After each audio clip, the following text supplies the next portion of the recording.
Hi guys, it's Angie with Fun Endeavors Tie-Dye Lab. Today I'm making a spiral shirt.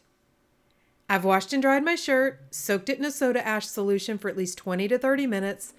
I wrung it out in my Panda spin dryer and so it's just barely damp. I also have the shirt turned inside out and I've made sure to straighten out the sleeves since it's a long sleeve shirt.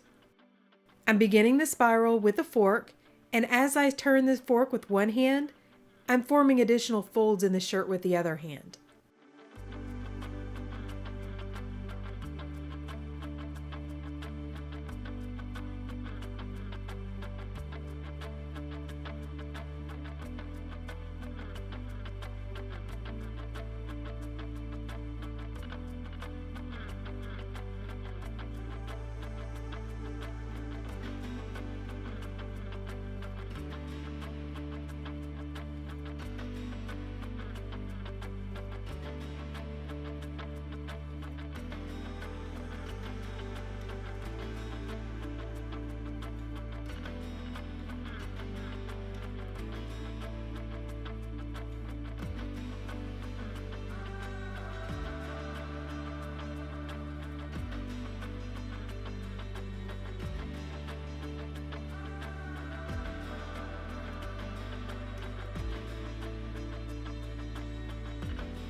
I'm going to hold the folds in place with some rubber bands.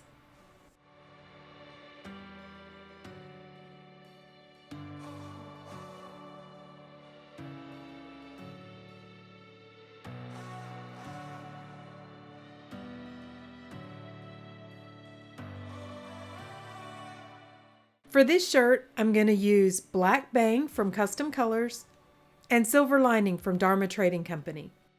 Before I begin, I'm going to divide my shirt into some sections. I want to divide my shirt in half and leave at least half of it white. The other half I'm going to divide into 3 sections. I'm taking each of the lines through the center of my spiral. And I'm only going to color 2 of the 3 sections. I'm going to do this on both the front and the back side of the shirt using a washable marker.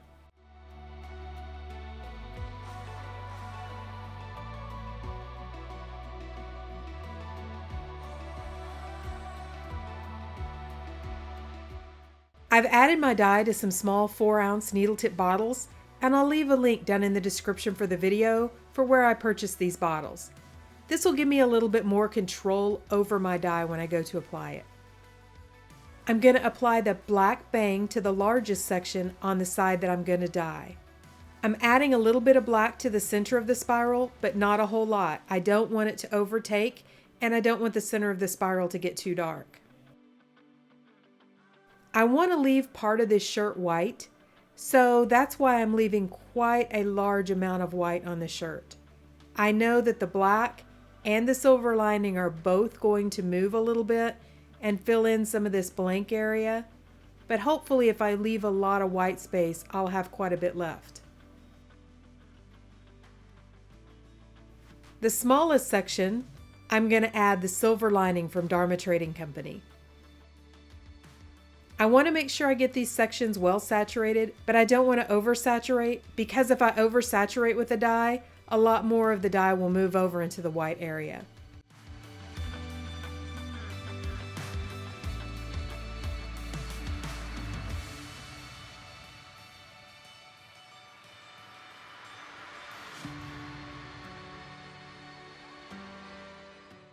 Then I'm going to turn the shirt over and repeat the process on the back side.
Once I've applied the dye, I'm going to set the shirt aside and allow it to process for at least 24 hours.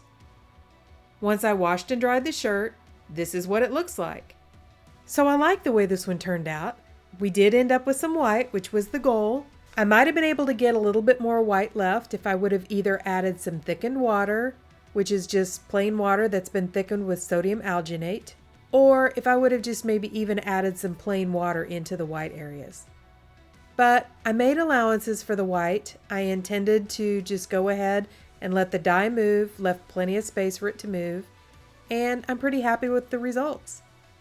So if you guys are enjoying watching these videos, I sure would appreciate it if you would subscribe to my YouTube channel. All you have to do is hit the big red subscribe button. Thank you all for watching, and I hope you have a great day.